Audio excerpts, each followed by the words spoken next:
Good evening. Welcome to Talking Solutions, Reasons to Hope for the Future of the Planet, an informative presentation from experts in the UCLA Institute of the Environment and Sustainability who are conducting research and finding solutions that help heal the planet. My name is Coretta Harris, and I'm the president of Women in Philanthropy. I'm a proud supporter of the School of Engineering, where I received my degree, my Bachelor of Science degree. Women in Philanthropy at UCLA celebrates and inspires women's giving across the UCLA campus and fosters women's participation on campus boards and volunteer leadership positions. The group will celebrate its 30th anniversary in 2024. It boasts over 3,000 members who contribute time, talent, and treasure to every corner of the university. These extraordinary women leaders have roles on many of the advisory leadership groups at UCLA and also hold positions within the UCLA Foundation Board. To engage the UCLA community, we hold events throughout the year that showcase different areas or topics across campus. For these large-scale programs, we're focusing on webinars to allow UCLA supporters from across the country and sometimes the world to participate as we showcase different aspects of UCLA's programs, faculty, research, and innovation. Today's presentation should be very enlightening and informative. Environmental news often focuses on the most alarming problems, from climate disasters to extinctions, but there are reasons for hope at UCLA. In honor of Earth Day, we have convened a panel of researchers from UCLA's Institute of the Environment and Sustainability who work in different divisions and will highlight UCLA's efforts on climate and sustainability issues, resolving problems, and improving how people interact with the planet. I'd like to introduce our moderator, Marilyn Raphael, Director of the Institute of the Environment and Sustainability, also known as IOES, who will introduce us to each of the panelists. Dr. Marilyn Raphael is also a professor of geography at UCLA and served as department chair from 2010 to 2013.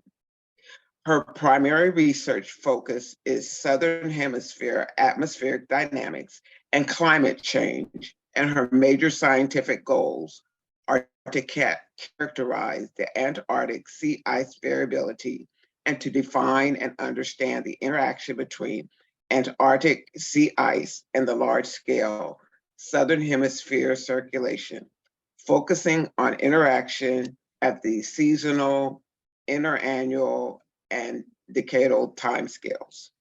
Her work includes global climate modeling with an emphasis on improving the simulation of sea ice and the atmosphere in the Southern Hemisphere. This all makes her the ideal person to facilitate this discussion with the panelists. The panelists will share more information about their research and experiences and then answer questions from Marilyn. There will be time after their conversations for the panelists to answer questions from the audience. So please submit them through the Q&A function on the bottom of your Zoom screen. They will be reviewed and consolidated by staff, and Marilyn will present them to our panelists for their response.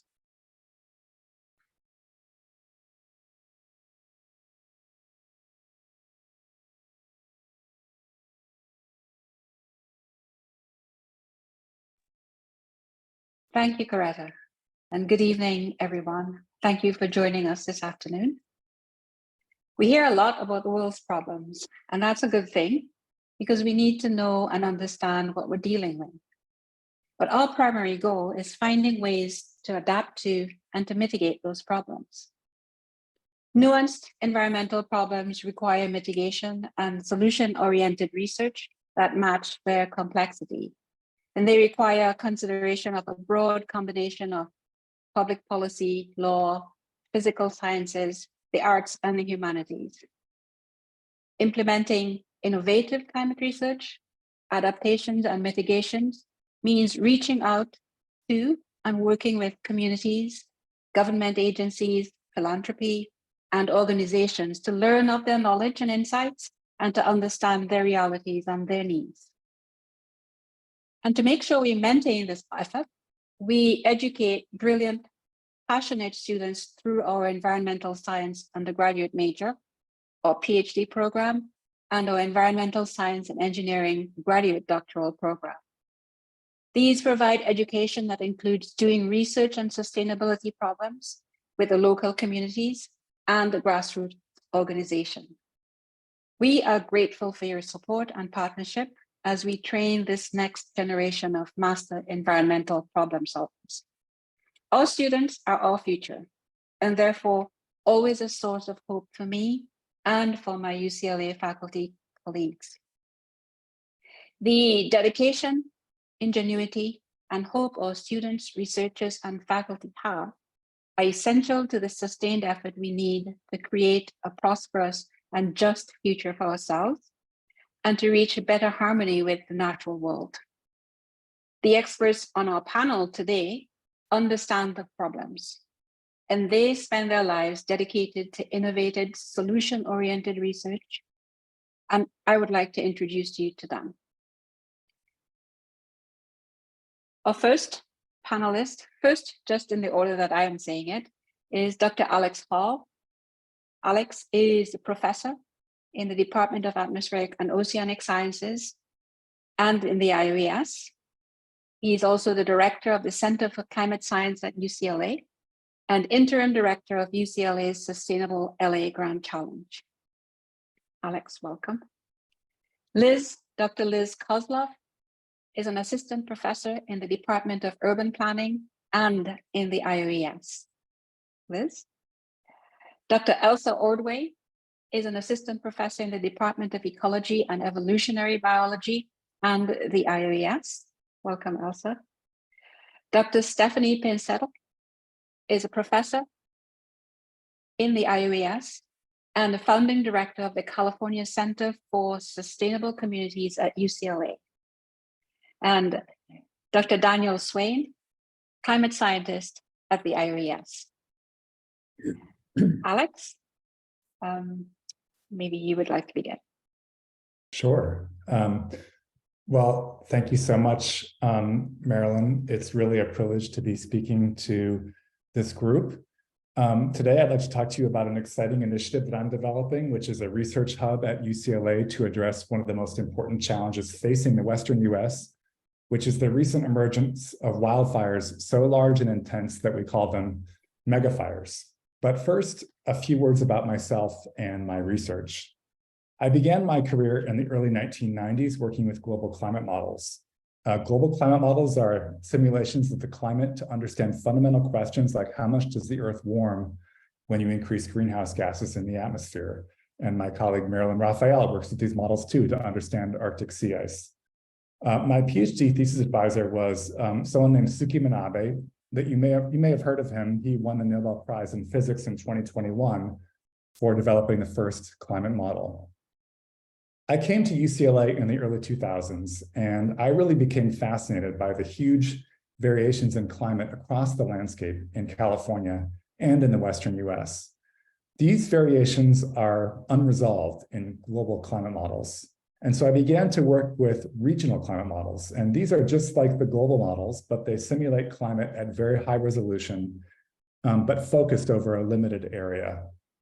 This work simulating regional climate and regional climate change at the landscape scale got me very interested in climate change impacts. And it got me working in the IOES on big sustainability challenges associated with climate change adaptation, like water scarcity and megafire.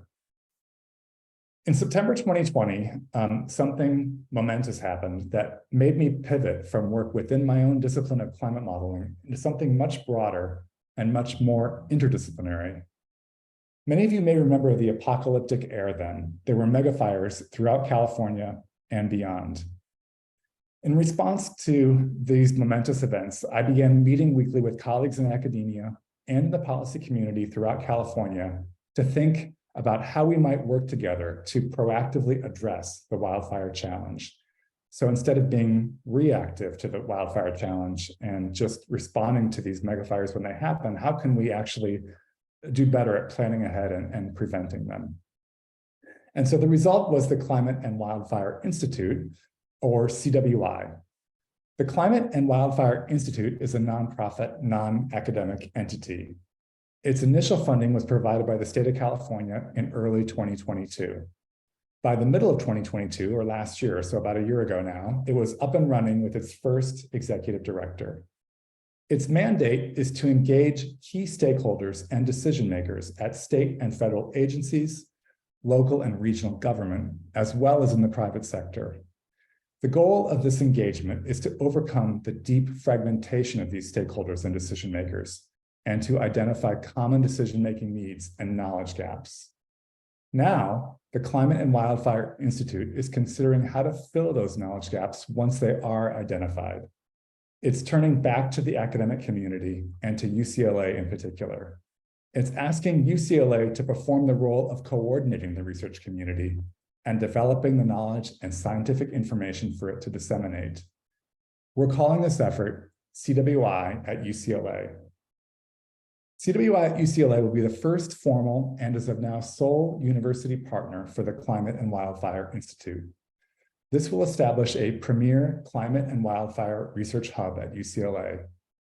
CWI at UCLA will deliver full-service environmental modeling and prediction capabilities. It will foster a research culture of selfless collaboration and deep engagement. The goal is to deliver solutions-oriented research and accelerate our impact in the wildfire crisis. As a foundational research partner to the Climate and Wildfire Institute, CWI at UCLA will leverage UCLA's existing portfolio of world-class expertise in environmental modeling. This encompasses expertise in models of the climate, like what I do and what Marilyn does, the ocean, air quality, forests, and ecosystems, and wildfire behavior. The result will be a full-service climate and wildfire modeling and prediction system for California and beyond, unlike any other in terms of flexibility, sophistication, and accuracy. In addition to delivering responsive, solutions-oriented research, CWI at UCLA will take the lead in aggregating and coordinating the research community. The goal is to nourish an interinstitutional and interdisciplinary research culture. The members of this community will be committed to producing societally impactful knowledge and making sure it's understood by policymakers. Realizing this vision will position UCLA as the nexus for meeting critical research needs in the climate and wildfire space. CWI at UCLA will be the go-to source for insights about wildland management at the scales and sophistication needed and unavailable anywhere else. It will empower stakeholders and decision makers with answers they need to understand how to achieve their objectives. So just to sum it all up, CWI at UCLA has three main objectives. First, develop and maintain a state-of-the-art modeling and prediction system for climate, wildfire, and air quality. Two, to establish UCLA as the hub for a solutions-oriented climate and wildfire research community. And three, to train the next generation of climate and wildfire scientists, social scientists, and policymakers. I'm happy to talk about any of these dimensions more in the Q&A. But for now, just let me close by saying how excited I am to see concrete opportunities to unlock the deep expertise and talents of the academic community to address one of the most critical environmental challenges for California, the Western US, and many other semi-arid parts of the world. And with that, I'll introduce my colleague, Liz Kozlov. Thank you, Alex. And it was great to hear about CWI at UCLA. Thank you also to everyone who had a hand in organizing this event, everyone who had a hand in inviting me to be here and be among this very esteemed group of colleagues. I'm really looking forward to our discussion. As Dr. Raphael noted, I work at the intersection of urban studies, environmental studies, and an emerging field called the sociology of climate change. I mostly use ethnographic fieldwork and interview methods to explore how people understand, experience, and respond to climate change and its effects. I'm especially interested in how cities and communities are adapting to more extreme weather, storms, floods, also wildfires, and slower moving, but no less disruptive and world-altering processes like sea level rise. And the focus of my research is what's sometimes called managed retreat. You might have heard this term.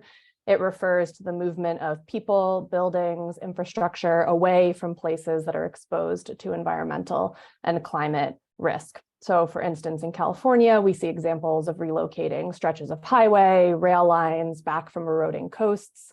And there's been fraught debates in recent years about whether and how to plan for moving waterfront homes in the coming decades.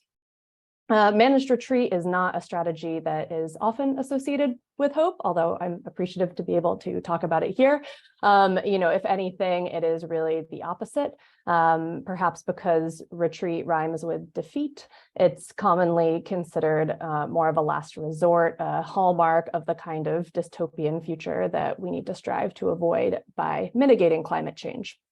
But for me and my research on retreat, it's really a place where I have found reasons to hope. Although in thinking about that term, maybe as Los Angeles Times coastal reporter Rosanna Shaw has put it, our work should be not just or primarily about inspiring hope, but rather feelings of empowerment, responsibility, and courageousness.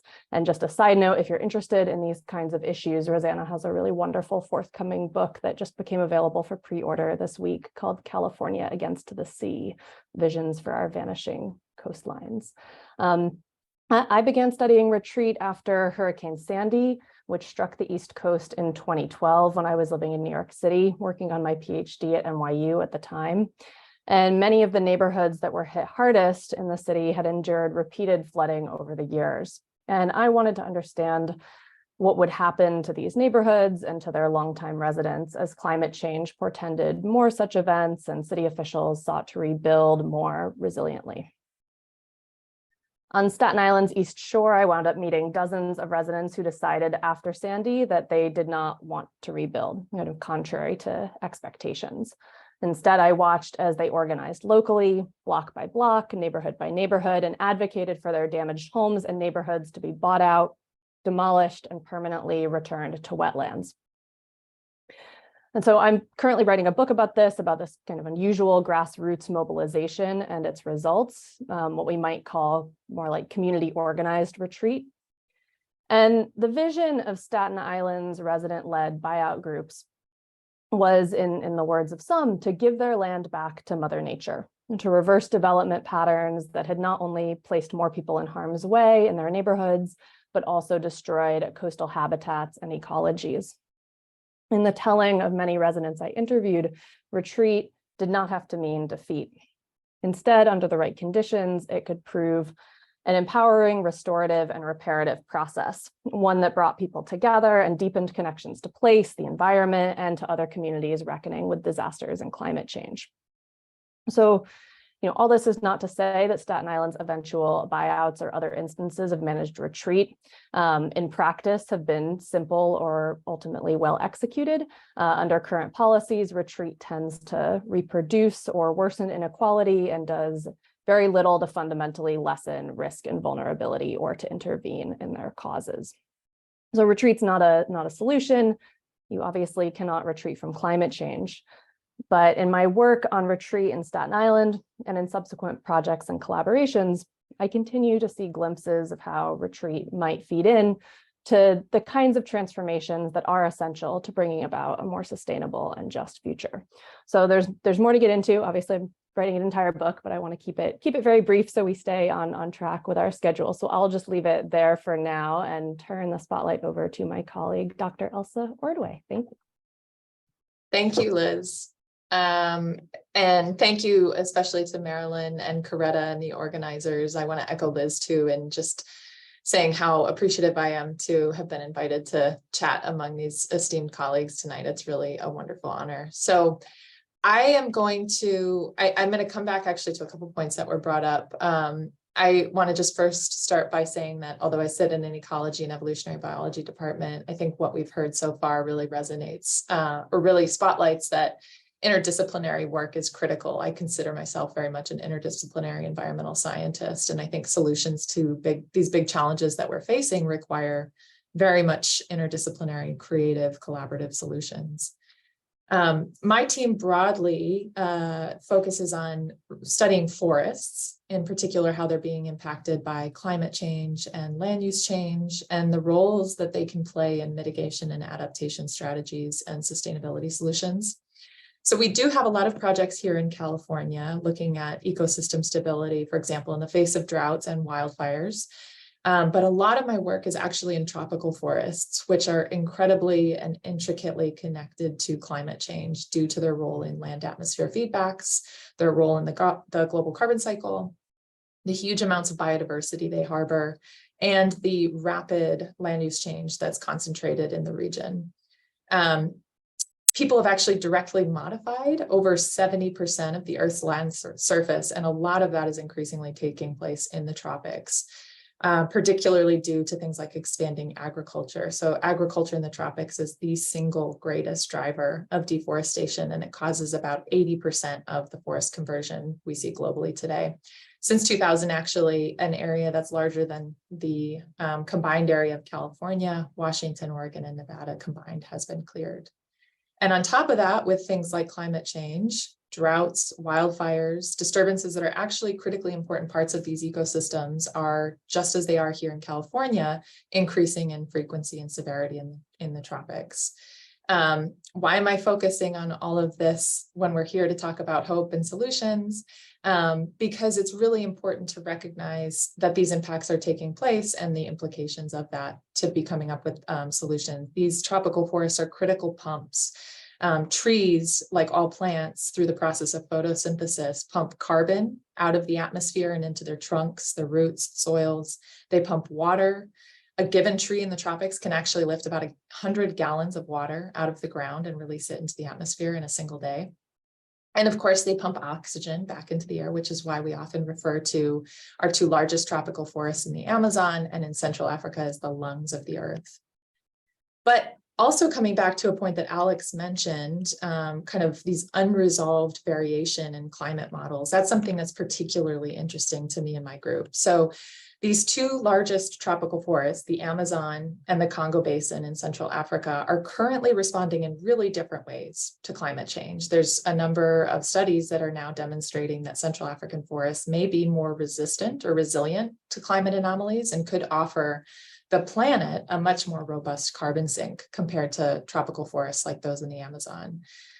So as, for example, over the last 3 decades, we're seeing tree mortality rates increase in the Amazon. We're not seeing that happen in Central Africa. And during extreme years, like in 2015, when the whole planet experienced an El Nino year, there was extreme drought across the tropics and extreme temperatures. And again, as that impacted a flipping of tropical forests in the Amazon, going from a sink in which they pull more carbon out of the atmosphere and store it up in their ecosystems, that flipped into becoming a source. So those systems were actually becoming a part of the problem as opposed to a part of the solution, emitting more carbon to the atmosphere than they can store. Central Africa, the Congo Basin, was not experiencing that. It was continuing to store carbon and sequester carbon and pull it out of the atmosphere. But we don't know why this is, and we don't know how long it's going to last. So there's these critical questions that my team is really trying to tackle. And again, coming back to the modeling component, these same Earth system models, there's a huge amount of uncertainty with respect to the role of our terrestrial systems, and in particular tropical forests. There's about 3 times more uncertainty in tropical forests as a sink in these models compared to any other region. So we're doing a lot of work to try to better understand how these tropical forests function and how that varies across these different continents and within these different continents. One thing, though, I haven't mentioned so far are all of the people who live in these ecosystems in these regions. So over 1 billion people live in tropical forest regions. And if we think about Central Africa, by 2050, actually 25% of the world's population will be African. So that means 1 in 4 people on this planet will be from this incredible continent of Africa by 2050. And conserving these ecosystems is critically important, but doing so in a way that supports sustainable development is also critical. And it's a critical challenge. It's a critical challenge with potential trade-offs, but I think it also represents a lot of really exciting opportunities.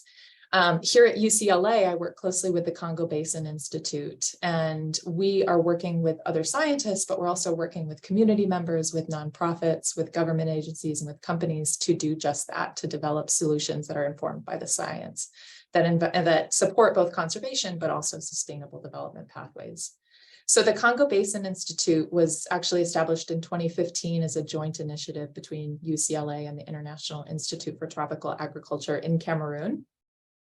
And we are UCLA's first foreign affiliate in its 100-year history, which is really exciting. And I think what I just want to emphasize is that the Congo Basin Institute is really coming back to a lot of what we've already heard, the importance of collaborative and equitable approaches. And I think that CBI's mission, which is to engage deeply and equitably and permanently with communities and researchers and academic institutions and partners in Africa, it's really meant to be in Africa for Africans. And UCLA has played just this exciting and incredible role that I hope to continue to work to grow with a lot of our collaborators here at UCLA.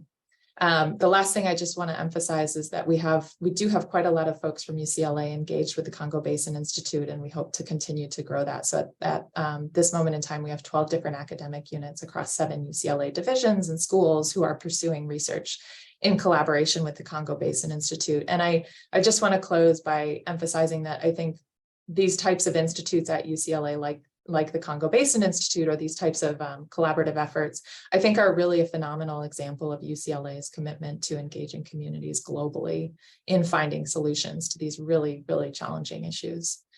So with that, I'd like to pass it off to my colleague, Stephanie Pinzell.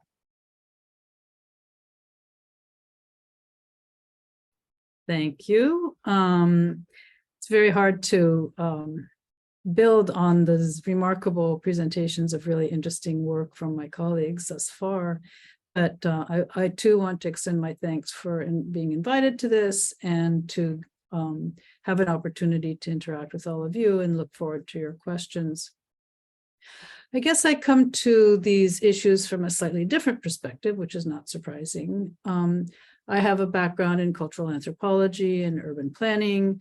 I have spent a number of decades in the interdisciplinary sustainability science world, working with engineers and geographers and botanists and biologists and atmospheric scientists and spatial data analysts. And I think one of the most rewarding part of the work that we do here at the Institute is really the ability to work across these disciplines and answering new ways of thinking about the problems and bringing together the different knowledge of the disciplines in order to be able to think differently about how these problems come about and how they're constituted. Because clearly one single discipline today is not enough to really perceive and address the complexity of the problems that exist.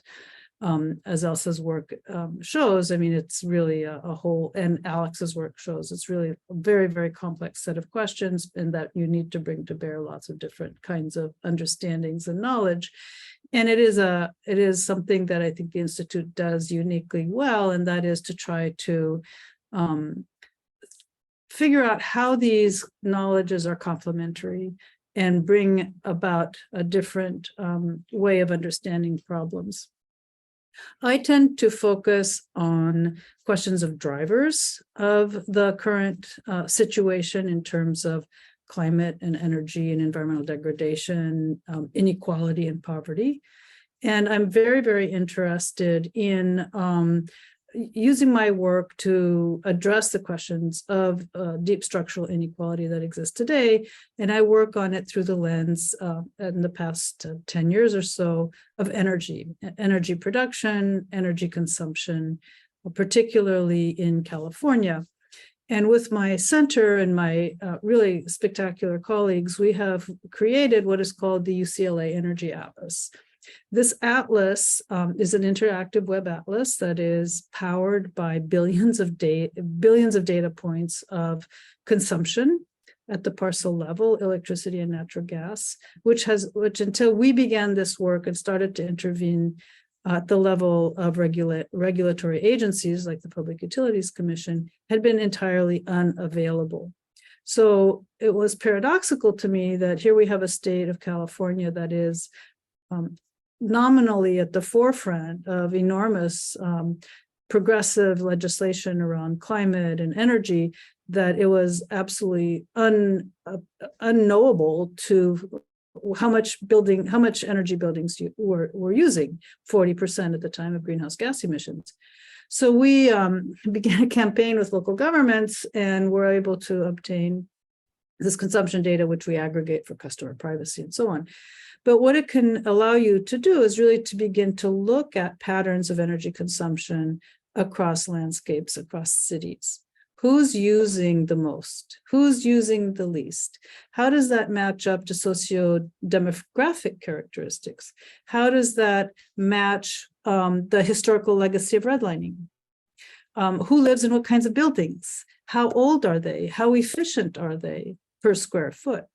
What we found, for example, with our data is that wealthy neighborhoods in LA County use 10 times more energy per capita than the poor. However, their buildings per square foot are much more energy efficient. They're smaller, they're leakier, but they're smaller. And so this idea that we can just become energy less dependent through efficiency is proven to once again not be true, because those houses are so big that they override all the really fancy and extraordinary energy efficiency and conservation measures we have in the state. So if we just said, well, don't build such big houses, we would have saved a lot more energy today than we have with big houses. So what we try to do is use the data that we have to work with community-based organizations to assist in a more just energy transition. We worked for about 4 years with a Strategic Growth Council grant to develop an interactive web atlas with community-based organizations around where they would want community solar facilities to be built, because they cannot, as renters or people who have decrepit roofs or so on, access solar energy, and we could build community solar where they could get through virtual net metering solar energy. So we did an extensive series of workshops where we had an Energy 101 curriculum for people who were interested in this question but didn't know much about energy. 9 hours of curriculum about how the energy system works, how it's regulated, and so on. And then we began a mapping process of identifying the buildings that they felt were the most useful for them to have community solar. Well, what it also revealed is that the Public Utilities Commission rules makes it very difficult to implement them. So we're in the process of trying to excavate some of those obstacles to a just energy transition. And we work very closely with LADWP and its Los Angeles 100% renewable equitable strategy, trying to really bring community groups into the dialogue with our municipal utility about how we can begin to move towards a more sustainable and carbon-free electricity and replace natural gas, which is a whole enormously challenging thing to do. Very expensive. How do we pay for it? How do we establish more fair rates? What do we do about shutoffs? Those kinds of things. So we're really engaged at the front line, but also using our experience to contribute to the literature on how you begin to think about these transition challenges that exist. And what is, I suppose you would say, extremely hopeful is that people really want this transition to occur in a just and equitable manner. It is remarkable. And so how do we begin to grow and nurture those sentiments? How do we support them? How do we provide data? How do we help facilitate those desires is really something that we work on very arduously at my center. So enough said. There's, like everybody else, we have long histories and have much to say. I look forward to questions, and I will pass this on to my colleague, Daniel Swain. Great, thank you for that. And thanks again for the invitation to speak to this audience today. It's a special audience and I'm grateful to be involved. I do also have the benefit of having heard and reflected on a bit over the course of these introductions what all of my other colleagues have said, and so I'll adjust my comments slightly accordingly. I am a climate scientist, but there are many different kinds of climate scientists. I think it might be worth stepping back for a moment and giving a brief history of sort of where I am today. My background is actually originally in meteorology, so weather forecasting on the very short term perspective on the Earth's atmospheric variations. But then at some point in the process of getting that undergraduate degree in atmospheric science, it became really obvious to me that some of the big problems that we were facing societally, and some of the most interesting scientific problems as well were really at the weather climate interface, at that time scale and spatial scale spanning horizon there. And so when I did pursue my PhD, I really sort of took a weather in the context of climate and climate change approach. And that really has been my philosophy ever since. I like to joke that I mix my weather and my climate a little dangerously, and that they are, of course, different things, but they're not totally separate. Weather and climate are really just describing the fluid motions of the atmosphere on different scales of space and time. So the same laws of physics apply, the same laws of chemistry apply as well. So my perspective on climate change is very much from that of weather in aggregate. And that's for two main reasons. One is that some of the most interesting behavior of our Earth's climate system occurs when we talk about the variability. So not necessarily the long-term averages or the means, but thinking about the extremes specifically. And that's where a lot of my scientific research focuses today, on the extremes of weather in the context of a warming climate. But the other reason why my focus is on weather and climate extremes in a warming world is because those are the sorts of events that often affect us humans and the environment the most. It is these extreme departures from the average that are most societally and ecologically disruptive in many ways. And we've already heard some of the different perspectives on how that can be with some of the introductions that my colleagues already gave today. But the other element of what I do now is science communication. And I actually wanted to highlight the fact that my role at UCLA is very unusual in that I like to call myself a scientist communicator with a hyphen in there, because my role as a climate scientist at UCLA is equally to do this research into the extremes of weather and climate and how they're changing in a warming world, but with a focus on California and the American West, but also globally, but also to talk about those changes and contextualize them to a variety of diverse audiences in public in a bunch of different ways. And so you may know me also as Weather West on Twitter or on the Weather West blog. You may see me sometimes on TV or hear me quoted in newspaper articles because I spend about half of my time at UCLA and with my partner organizations, the Nature Conservancy and the National Center for Atmospheric Research. I sort of wear all three hats these days. I spend a lot of my time talking about all of these issues in very public settings, both with journalists, with policymakers directly, and with the general public in a bunch of different settings. And so that allows me to have, frankly, a lot of really interesting and exciting conversations day to day.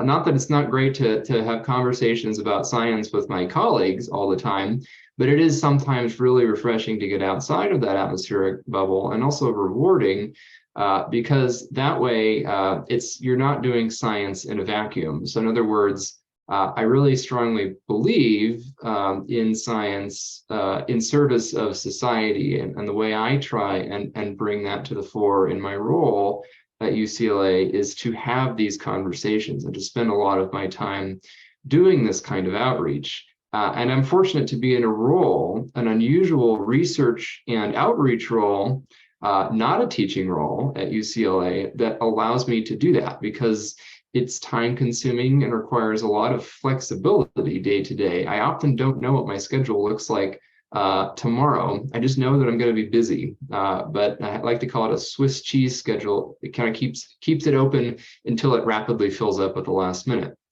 And so I have I love my job. It's never the same day to day, but scientifically, I think the kinds of things that I've been working on recently that are probably the most interesting to be talking about right now in the context of climate solutions are how can we better co-manage hydroclimate extremes in California and the American West. And there has been lots of focus in recent years, both in the science world and in the public policy world in California, and really across the Western US more broadly, on water scarcity, drought, aridity, not enough water in a variety of contexts, whether it's urban or agricultural or ecological.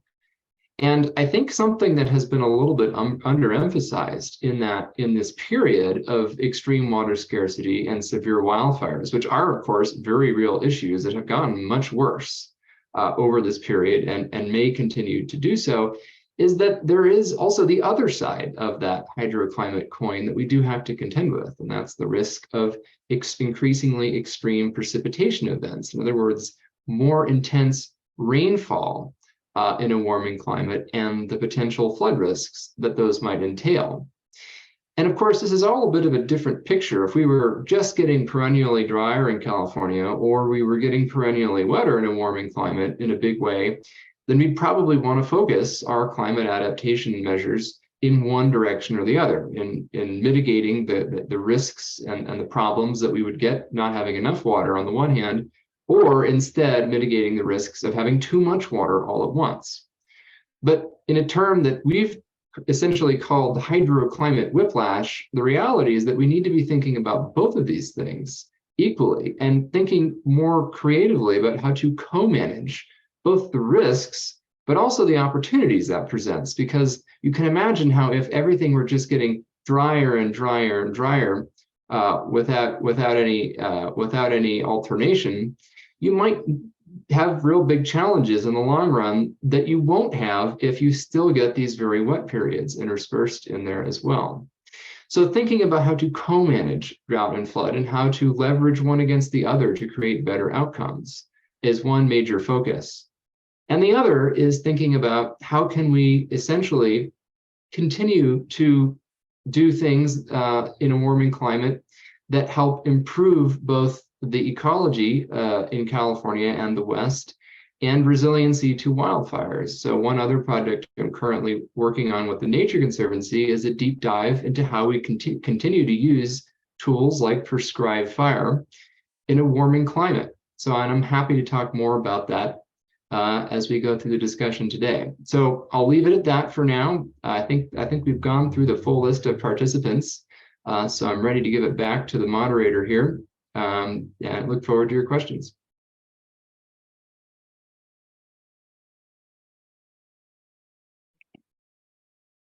Thank you, all of you, for that very, very informative, I think, presentation. I have several questions that I want to ask each of the panelists just to start getting the conversation going before we turn to the audience for their questions. And Alex, I'd like to ask you first. What you've spoken about climate and wildfire. What makes climate and wildfire prediction difficult to do and to do well? Yeah, that's a good question. There are a lot of barriers. One is just getting the expertise coordinated, because as I mentioned, it does involve many disciplines, and there are deep investments required right now on the ecological and fire behavior sides that we really need to model the various ecosystems in a place like California, which is very, very diverse. And of course, we need a lot of computational resources. These are really sophisticated pieces of engineering that run on supercomputers, so it's quite expensive.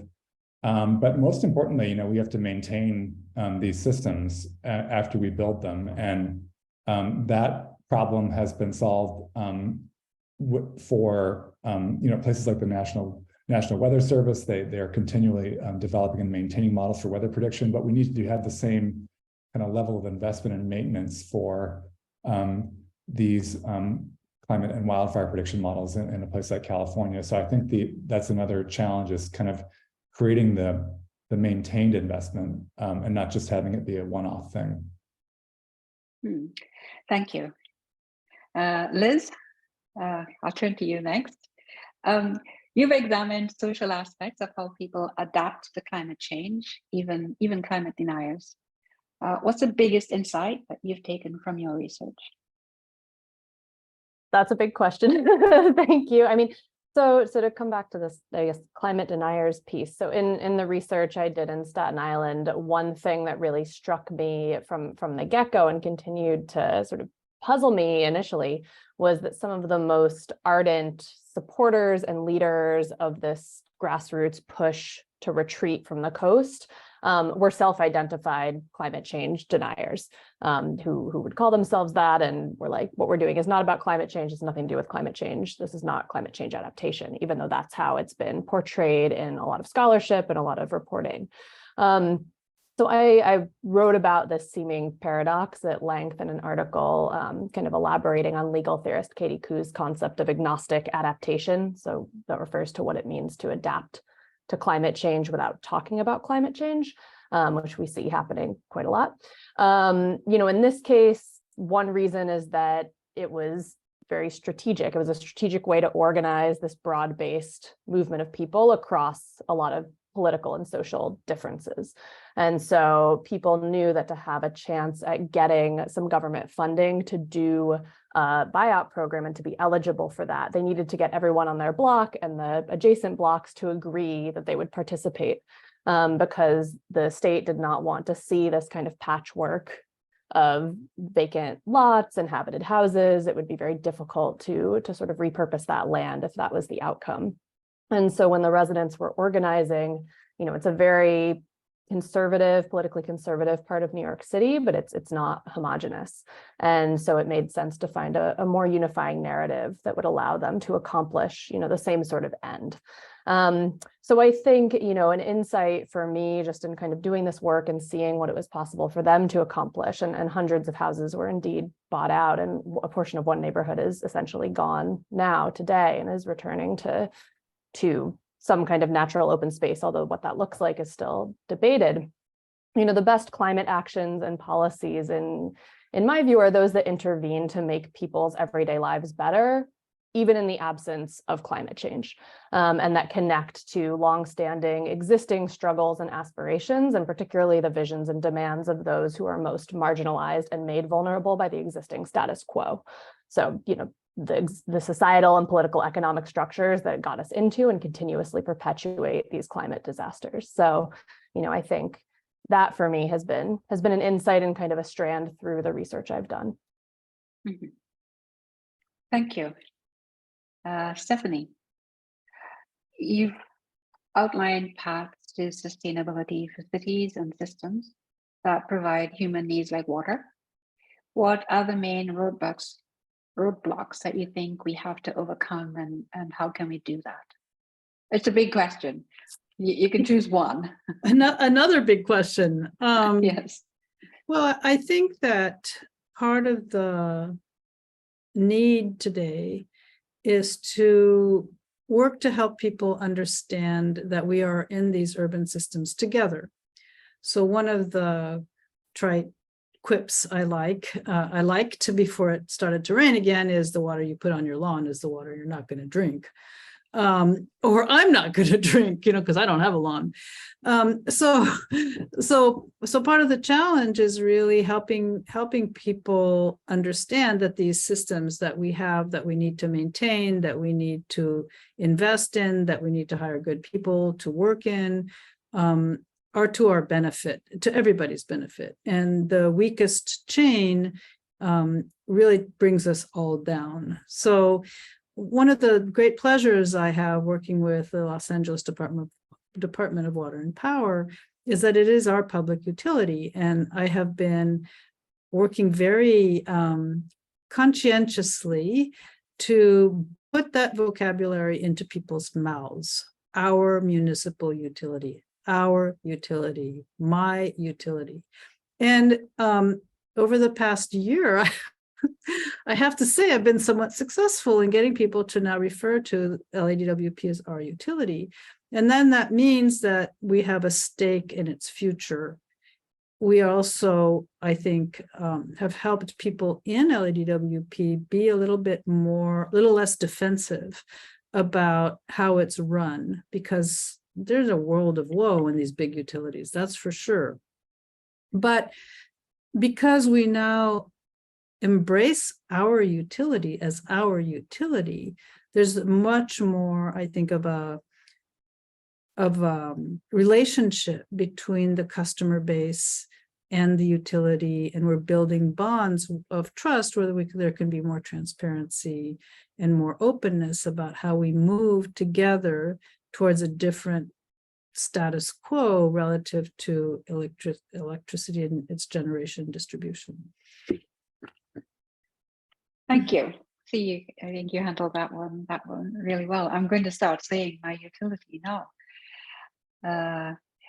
Elsa, you've shared about the integrated solutions approach of the Congo Basin Institute. The CBI conserves the environment and meets the needs of the developing world. How can conservation protect nature and improve the lives of the local community? Do you have some insights on that, or what more can be done? I think a lot more can be done. I think, for a long time, there's this history of conservation as conserving places and not connections between people and places. And that's starting to change. But I think that that's a really important paradigm shift in how we think about conservation as conserving of both people and places and the connections between people and places. And that's true here in California just as much as it's true in the Congo Basin. And places where I work, like Cameroon, for example, I think it's so critical. I work with a lot of Cameroonian colleagues, but of course I'm not Cameroonian. And one of the most important things I need to be doing and try to do is listen and learn from people living in those places. I spend a lot of time working with local community members and learning from local colleagues about what is important to consider in developing solutions. And I am not one to want to prescribe solutions. I think that's really something that has to be done collectively with communities. And so I'll just give an example. So there was an interesting question in the chat already about how the Congo Basin fares relative to the Amazon in terms of deforestation and degradation. And deforestation and degradation rates and fires, well, let me say deforestation and degradation rates are much higher in the Amazon relative to Central Africa. Fires are widely used throughout the Congo Basin and all across sub-Saharan Africa.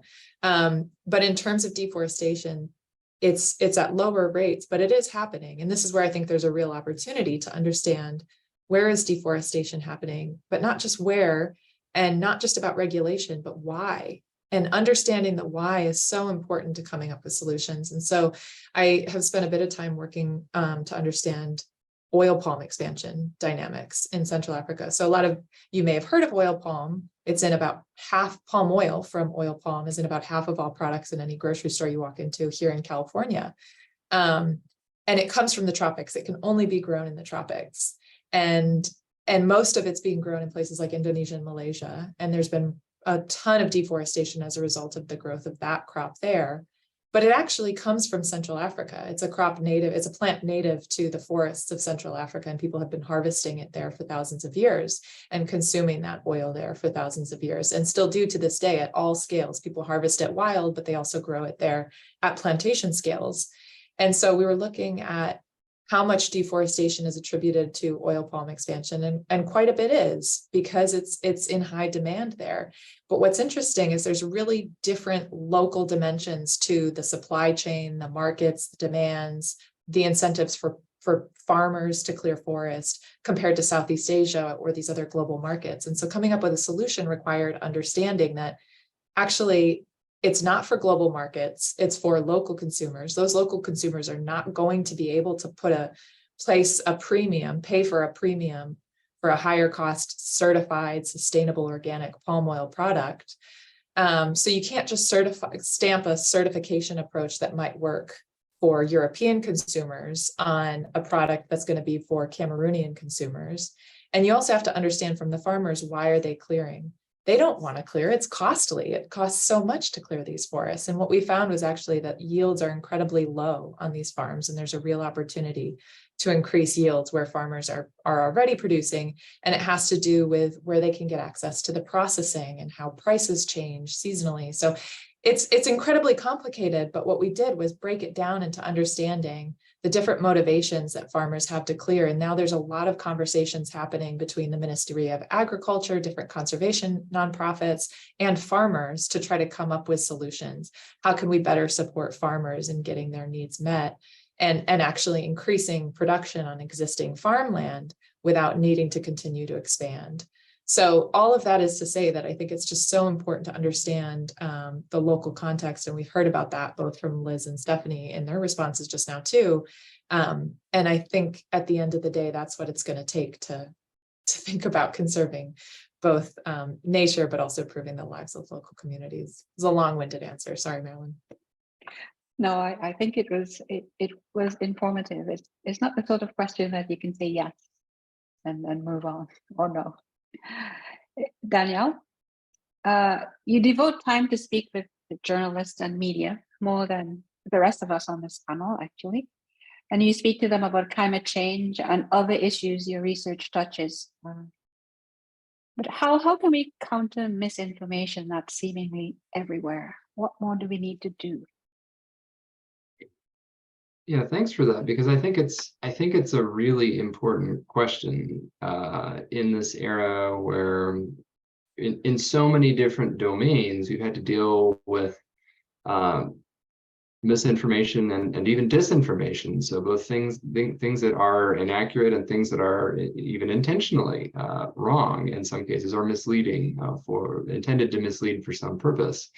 And so I think sometimes it's asymmetric effort sometimes to push back or to give context. But I think my usual answer here is that personally and professionally, I feel that my most important role in this context is context, literally, is to offer information, not just about the research that I do. So I don't just go out there and talk about, oh, we just published this paper and here are the results. I do that because I think it's important to do it. But I think that the greater value maybe is in having deeper conversations about the broader landscape into which new findings fall, or in the broader societal or ecological or whatever the relevant context is to really think deeply and then reflect on that in a public way that is directly informed by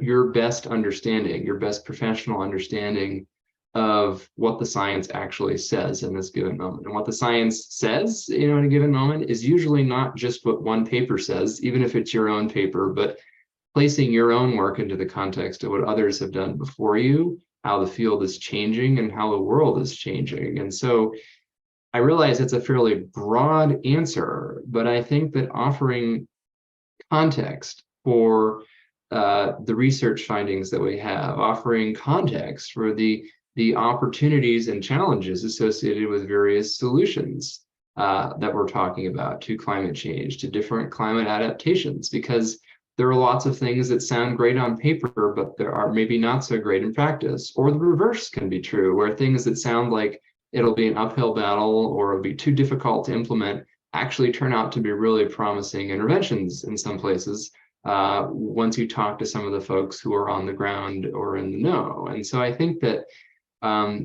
the one word answer is literally that, context. But I think in a broader sense, what that means is that making people comfortable that you're being honest with them through providing that context, I think, and it is a really important part of the process in having people trust you, rather than saying, I have a PhD, trust me.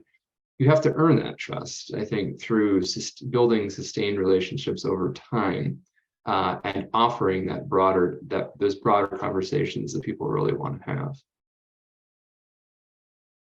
Thank you. Thank you all for your very considered responses to the questions that I had to ask. So that was just me asking. Now I think I'd like to turn it the time for asking questions to the audience. So to kick that off, when people registered, they entered some questions that they'd like to have answers to. And when I ask these questions, any one of you can jump in and start answering. And the first one, I think you probably already know, because it's one of the things that people ask me after I introduce myself almost any time. And that is, how can I help?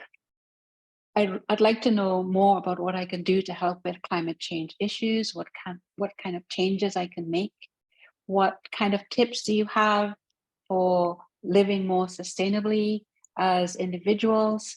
How can we help?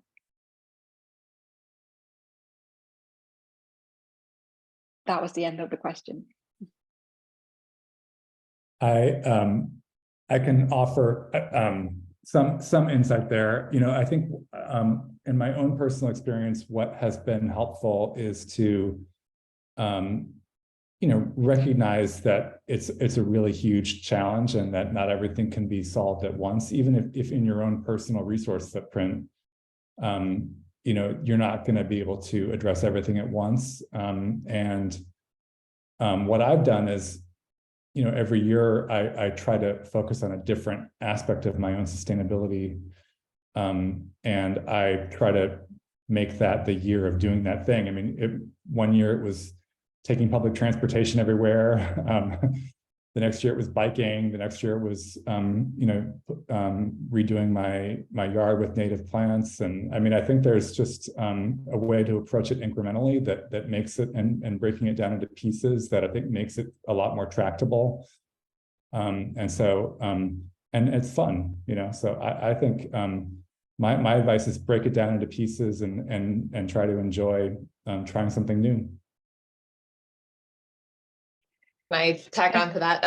I like that idea a lot. And I think that so many of my students are also often asking this question, what can I do? How can I engage? It feels like it's so beyond me, and anything I do is just a drop in the bucket. But I think that those drops in the bucket cumulatively add up in such important ways. And it's important, as Alex says, to find ways to stay motivated, because it is so easy to get into the doom and gloom of it all. And everything Alex mentioned, I think, are great ideas, and I try to practice all the time. Even though we live in LA and it's so focused around cars, I try to take public transit as much as possible, because until we use that system, it's going to be hard to grow that system, right? So the more we invest in the change that we want to see, I think the more change will happen. So using public transit, I bike as much as I can. I try to think about the global footprint of my food consumption, because a lot of food that we eat comes from places far, far away. Even though California is very much the breadbasket for a lot of food production in the US, we're importing things from all over the world. And the tropics are the source of a lot of food, fiber, and fuel production for us here in the US, just as much as Europe and other places. And I think also just thinking about ways that you can kind of get others excited about being innovative and thinking big. And one of the things that we are struggling with in LA is water consumption, right? It's come up in what Stephanie said. And I don't know if any of you are familiar with Cape Town's Day Zero, but Cape Town in South Africa has similar water crises. And rather than just continuing to live as if it's not a problem, they put a Day Zero stamp on when are we going to run out of water. And it became this all hands on deck opportunity to try to come up with solutions to reduce consumption at the personal individual level. Collectively, that had a massive impact. And I would love to see us as a city, as a county of LA, really leading globally in those kinds of efforts. And I think it starts with, what can you do in your own home? What can you do as an individual? And then how can you bring friends and family and neighbors into that? So I think there are really kind of fun, collective, community-led opportunities to start small and grow efforts. Maybe I can follow on from that. I mean, I think yes, and yes, I'll also say, as someone who has made it almost 5 years in Los Angeles without a driver's license, it is structurally quite hard to be sustainable. And I think, and I'm now trying to take driving lessons, but, I think there are, when I talk to students who are also struggling with climate anxiety, climate despair, what can they do, myself with what can I do? I think it is really critical to organize and to build community, build power, in that fashion. I mean, part of it is that, the reason I study social mobilization and movements is I think that is how a lot of change occurs. And so kind of showing up to meetings, protests, getting involved, building those networks, I think can do a lot. And that kind of community and being in solidarity with others who are struggling with similar issues and also share a vision for what needs to change and can, gain traction on that together, I think can do a lot to also fight these feelings of despair and bring about some more hope. So I have the good fortune of having built on everybody's shoulders here so far, but I think that people in our situation today, and I imagine a number of the people in the audience, we can also make very tactical and very precise choices about how we use our money. Who do we bank with? What kinds of investments do we have? And those things also really add up. I mean, if you think about the campaign against apartheid, it was a very powerful campaign of divestment and boycotting. And so, given the situation today where everybody is, crying climate crisis, climate catastrophe, and so on, that those kinds of activities, I think, need to be accelerated because there really isn't too much justification for keeping the oil companies making many billions of dollars of profit in a time when we need to make a transition. So I would echo what Liz has said. I have been working on questions of water consumption, transportation, and so on, myself. But I think that there's now a need to really kind of move up the food chain a little bit at this point. So I think to all of that, and again, with the benefit of having heard what everyone said before, and I'll keep it brief. I think my additional reflection would be to think about how you as the individual can do things that actually help move the needle on what is effectively a global challenge of collective action.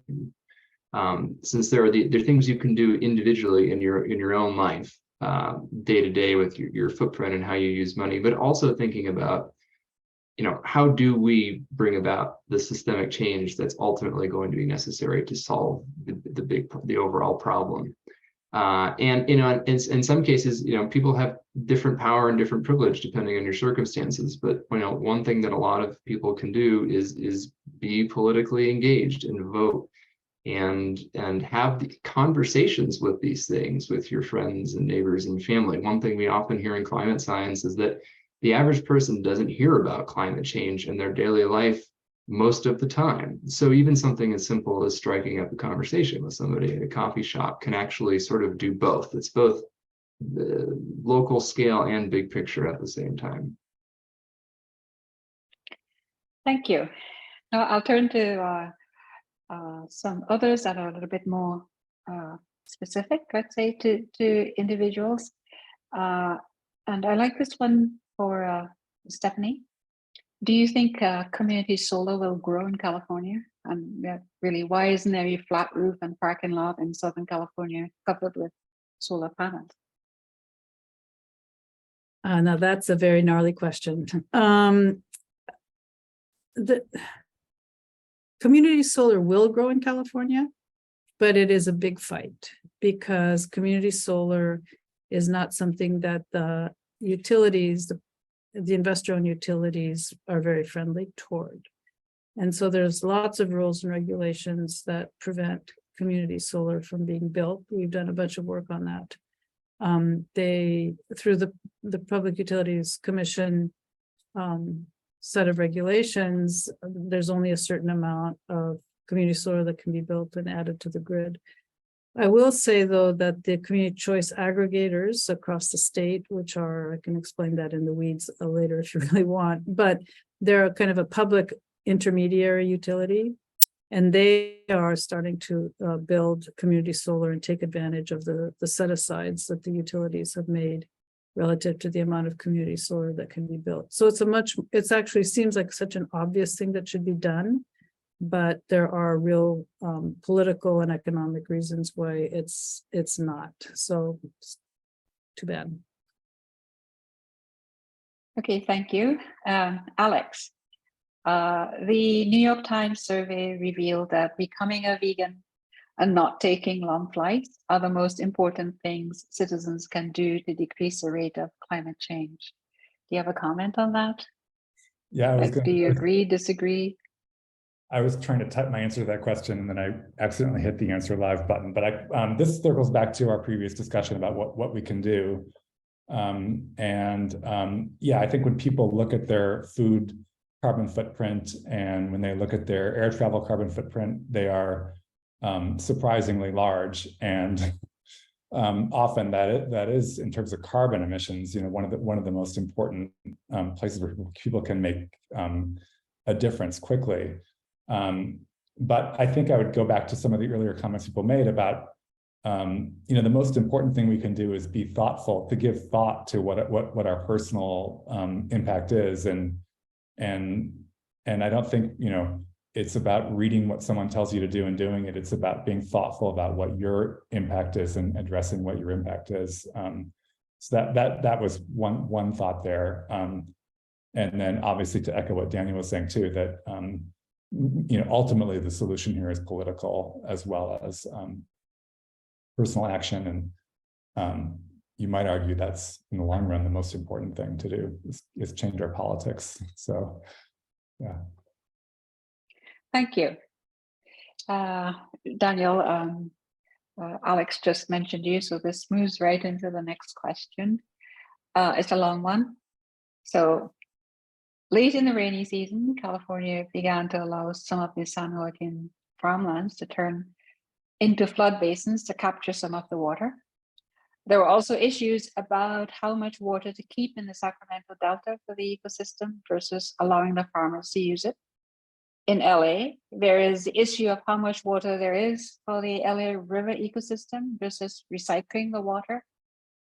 What policies do you think California should do to balance storing water, rebuilding ecosystems, and letting farms and people consume water?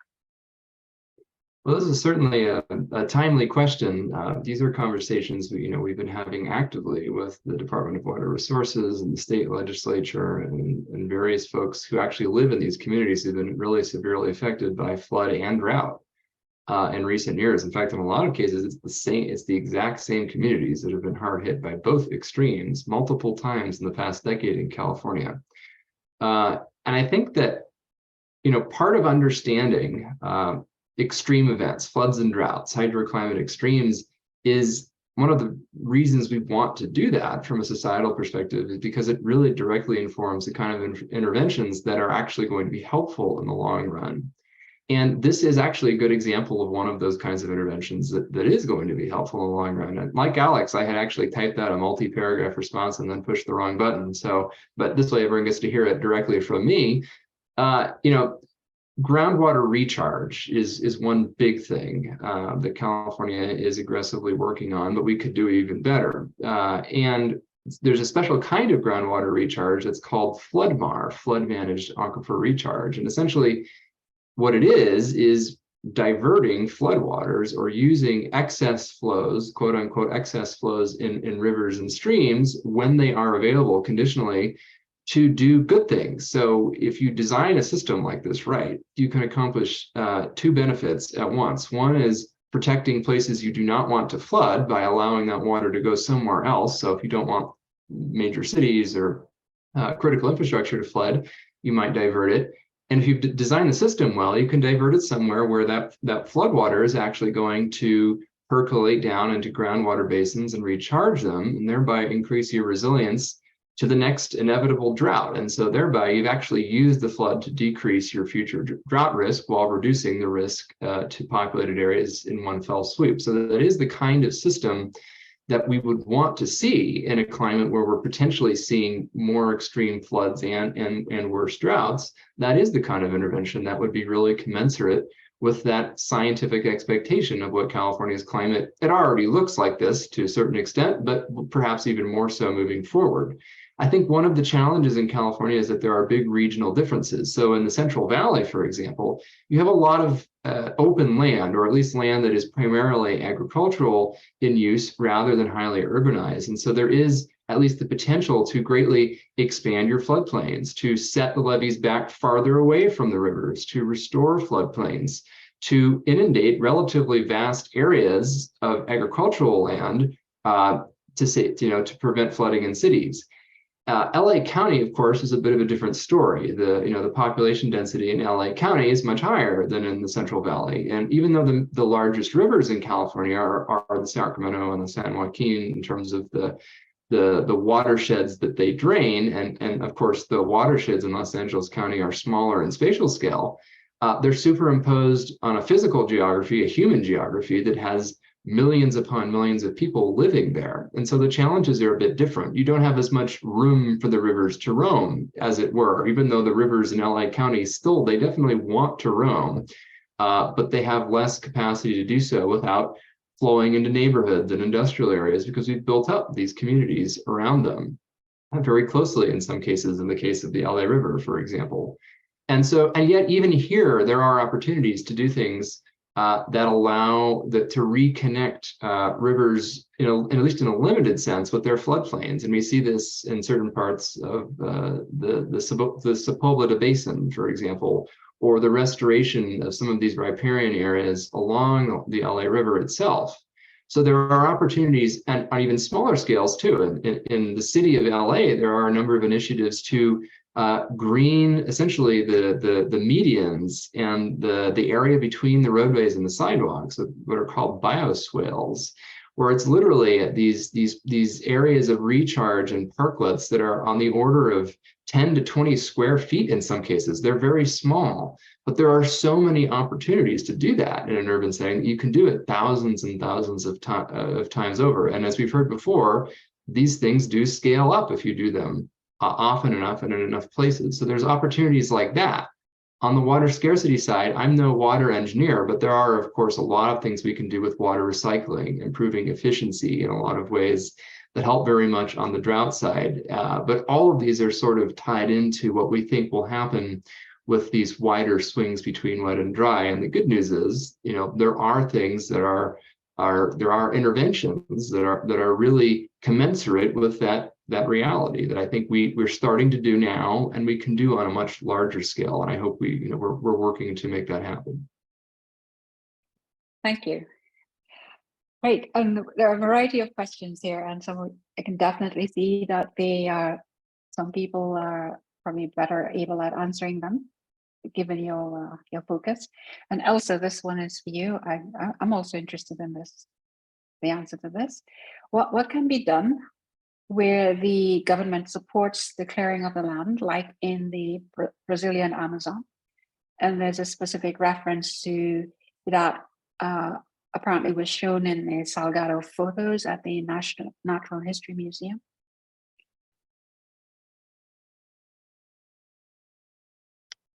I think you're muted. Sorry, yeah. just trying to unmute myself. It's a great question. And if you haven't been to see the Sebastião Salgado exhibit, it's incredibly beautiful. Sebastião Salgado is a photographer, Brazilian photographer, who's done an incredible amount of work, but this particular exhibit is focused on the Amazon, and they're really stunning photos. And his wife also helps to curate these exhibits. And so you enter and there's a whole soundscape that goes with it too. So I would highly recommend going. It's a great question, and Brazil is a really fascinating place to think about this question, because Brazil has for a long time been a leader. First, kind of a spotlight has been shown on it because of the high rates of deforestation there, and then it really became this success story in the early 2000s when they were able to, through a lot of policies, able to reduce deforestation quite rapidly. But of course, that's really complicated and dependent on who is in power at any given moment in time. And former President Bolsonaro was a big reason for the kind of return to increased rates of deforestation in Brazil in recent years. And the hope now is that with the election of Lula da Silva, that there is going to be a kind of a re-energized focus on deforestation regulation and policies. Of course, it's incredibly complex. I think there are in Brazil, it's a very different situation than you know, for example, where I work in Cameroon. In Cameroon, it's a lot of small scale producers clearing forest for a variety of different reasons, from subsistence food production to commercial crop production. In Brazil, a lot of clearing is for cattle ranching, for beef production. So this ties back to the veganism question that came up earlier. But beef, a lot of global beef is produced in Brazil. And then a lot of those cattle pastures then are also converted to soy fields. And I think there's got to be government support at the national level for these kinds of efforts. But I do know that and I should say, I have a lot of Brazilian colleagues and colleagues who work in Brazil, and I don't do quite as much work there. But I do know that there's really actually quite violent confrontations between a lot of landowners, indigenous communities, ranchers, people who think they should have access to clearing this land for economic development purposes. It's really, really complicated. And I think that at the heart of that question, or the issue, in some ways, is this question of thinking about the entire tropics and who gets to, is it a global good? Is it a local good? Is it a regional good? And I think that's a tough thing to answer too. I think there's no doubt that it's a global good. But there's a lot of people who live in these places, and who gets to make decisions and who gets to be regulating what's going on in these forests gets quite complicated quite quickly. I think that, just to try to end on a note of hope, I think what's exciting to me is that in a place like Brazil, there's going to be quite a lot of difference of opinion anywhere. But in this last election, what we did see was that there are many, many, many people in Brazil who really want to continue to move the needle on reducing deforestation. And that was a big political issue in the most recent election. So I think, to me, that's a really hopeful thing that came out of the outcome of that election. Thank you very much, Elsa, for that. I am afraid that we've run out of time. There are a couple more questions in there, but we have to hold over, and perhaps you might be able to answer them offline. I just have a few comments to make, just to try and pull this together before we move further on. Tonight, we've heard directly from experts working on understanding ways to address our environmental problems. They haven't spoken about all of the problems that we have, just the ones that are in their areas of areas of interest. But they've explained it and they've shared what they're doing, in some cases to enable adaptation or mitigation and solution to our environmental problems. They've talked about their approaches. They're both working on the problems and, especially in Daniel's case, attempting to communicate the sciences to the communities at a variety of different levels in a number of different ways.